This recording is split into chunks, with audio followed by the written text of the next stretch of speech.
નમસ્તે વિદ્યાર્થીની બહેનો, ધોરણ 5 વિષય ગુજરાતી, પાઠ 9 કદર, પેજ નંબર 50 ઉપરથી એક પેરેગ્રાફનું શ્રુતલેખન કરાવું છું.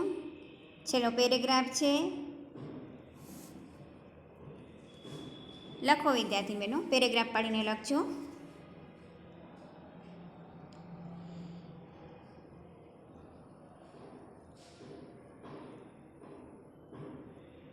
અવતરણ ચિહ્નમાં લખવાનું છે પેરેગ્રાફ પાડીને. વાલા કેસરિયા, તું તો મારી આબરૂનો રખેવાળ છો. પૂર્ણવિરામ. તે દિવસે કેડીએથી વાસણી છોડીને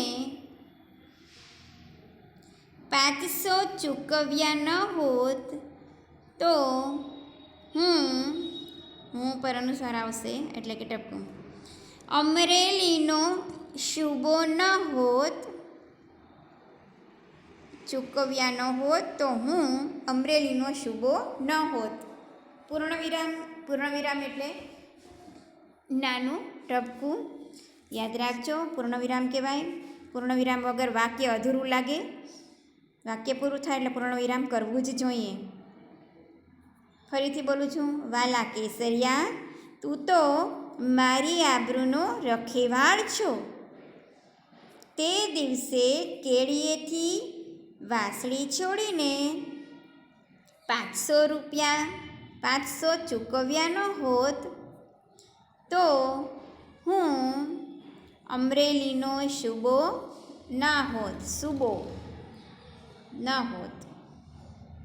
હવે મને ઓળખ્યો? પ્રશ્નચિહ્ન આવશે. હવે મને ઓળખ્યો? પ્રશ્નચિહ્ન. હું રાઘોબા. આશ્ચર્યચિહ્ન એટલે કે ઉદ્ગાર ચિહ્ન. આજ અમરેલીનો સૂબો છું. બોલ. અલ્પવિરામ.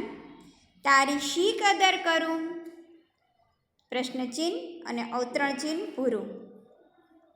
વિદ્યાર્થીની બહેનો, પેરેગ્રાફનું લેખન વ્યવસ્થિત કરજો. પછી પાઠ્યપુસ્તકમાંથી તપાસજો કે તમારી શું ભૂલ છે. જે ભૂલ હોય એ 3 વખત લખજો અને વારંવાર શુદ્ધલેખન લખતા રહેજો. રફ બુકમાં, પાકી બુકમાં, બરાબર. એટલે તમને એક શ્રુતલેખનની બુક જ બનાવવાની છે. એ બુકમાં વ્યવસ્થિત રીતે શ્રુતલેખન તારીખ વાર લખવાના છે વ્યવસ્થિત ઉપર. આ જે પાઠનું શ્રુતલેખન હોય એ પાઠનું નામ, પાઠ કેટલામાં છે તે લખવાનું અને વ્યવસ્થિત શ્રુતલેખનની નોટ બનાવી જ લેજો.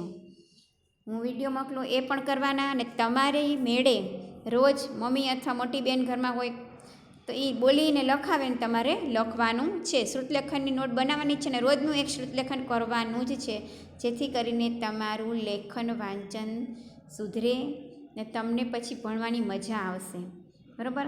અને પછી તમે 6થા ધોરણમાં જાશો, આગળના ધોરણમાં, ત્યારે તમને બધા વિષય બોલીને જ લખાવશે.